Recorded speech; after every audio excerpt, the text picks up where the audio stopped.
Hi friends, నా పేరు Srikanth. So power BI లో న్యూ అప్డేట్ గురించి మనం డిస్కస్ చేద్దాం. న్యూ అప్డేట్ లో మనకు వచ్చేసి మోడర్న్ టూల్ టిప్ అనే ఫ్యూచర్ మనకు రావడం జరిగింది. సో ఈ మోడర్న్ ఫ్యూచర్ అనేది మనం ఎనబుల్ చేయాలి. మనకు పవర్ బిఐ లో వర్క్ అవ్వాలి అని అనుకుంటే మీరు ఏం చేయాలి అంటే ఫస్ట్ ఫైల్లోకి వెళ్ళండి. ఆప్షనల్ సెట్టింగ్స్ లో ఆప్షన్స్ లోకి వెళ్ళండి. దీంట్లో ప్రివ్యూ ఫీచర్స్ ఉంటుంది చూడండి. ఇక్కడ మీరు మోడర్న్ విజువల్ టూల్ టిప్స్ అనేది ఎనబుల్ చేయండి.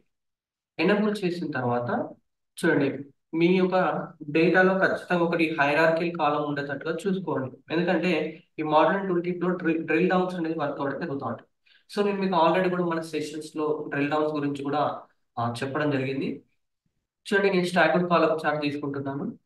ఈ యొక్క ఈ యొక్క స్టాక్డ్ కాలం చార్ట్ లో ఒక date hierarchy column drag and drop చేశాను. నెక్స్ట్ సేల్స్ కాలం చేశాను. ఇప్పుడు మౌస్ ఆన్ మోడ్ పెడితే చూడండి, ఆటోమేటిక్ గా మనకు ఈ యొక్క మోడర్న్ టూల్ టిప్స్ అనేది ఎనబుల్ అవుతా ఉంటాయి. చూడండి, డ్రిల్ డౌన్ అంటే డౌన్ లోకి వెళ్ళిపోతుంది. మళ్ళీ మనకు అప్ అంటే అప్, మళ్ళీ డౌన్ లోకి అంటే డౌన్. అంటే ఈ డౌన్ అప్ దేని పే చేసుకుంటుంది. ఇప్పుడు మనం ఇక్కడ డౌన్ అని క్లిక్ చేసాం అనుకోండి, మంత్కి వెళ్తుంది. మళ్ళీ డౌన్ క్లిక్ చేస్తే డేకి వస్తుంది. డే కాడ మళ్ళీ అప్ క్లిక్ చేస్తే మంత్కి వెళ్తాయి. మరి డే కాడ డౌన్కి వెళ్తే మాత్రం వెళ్ళదు. చూడండి, డౌన్కి వెళ్తున్నాను. నెక్స్ట్ మళ్ళీ డౌన్ కు పాస్ మళ్ళీ డౌన్కి వెళ్తున్నాను. చూడండి, మళ్ళీ డౌన్ కి పాసిబుల్ కాదు, ఓన్లీ అప్పే చూపిస్తుంది. ఎందుకంటే ఇక్కడ మనం ఓన్లీ డే వైజ్ గానే చూపించవచ్చు. ఓకేనా? సో ఈ యొక్క డ్రిల్ డౌన్స్ గురించి మన ఛానల్లో కూడా ఆల్మోస్ట్ మన ఛానల్లో మనం వీడియో కూడా అప్లోడ్ చేయడం జరిగింది. ఒకసారి ఆ వీడియో కూడా చూడండి. Thank you.